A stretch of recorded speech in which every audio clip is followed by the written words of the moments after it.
ఊహించుకోండి, ఉదయం లేచినప్పుడు మీ దిండుపై మీ తల వెంట్రుకలు గుంపులుగా పడిపోవడం. అదే జరిగింది మహారాష్ట్రలోని బల్దానా జిల్లాలో. 15 గ్రామాల్లో 300 మందికి పైగా గ్రామస్తులు ఒక్క రాత్రిలో తమ వెంట్రుకలు కోల్పోసాగారు.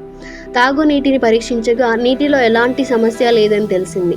సరిగ్గా అలాంటప్పుడే స్కార్పియన్ కాటు చికిత్సా నిపుణులైన హిమ్మత్రావ్ భవస్కర్ గారు ఈ పరిస్థితి వెనుక మరేదో కారణం ఉండొచ్చని అనుకుని స్వంత ఖర్చుతో రక్తం, మూత్రం, తల వెంట్రుకలు, ఆహార పదార్థాలను పరీక్షించారు.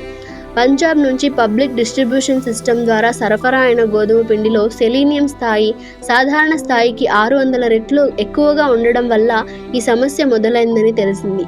సెలీనియం తక్కువ పరిమాణంలో శరీరానికి అవసరమే, కానీ అధిక స్థాయిలో తీసుకున్నప్పుడు ఇలాంటి ఆరోగ్య సమస్యలు వస్తాయి. కలుషిత గోధుమలను వెంటనే ఆపివేశారు. దేశవ్యాప్తంగా గోధుమల నిల్వలపై విచారణ ప్రారంభమైంది.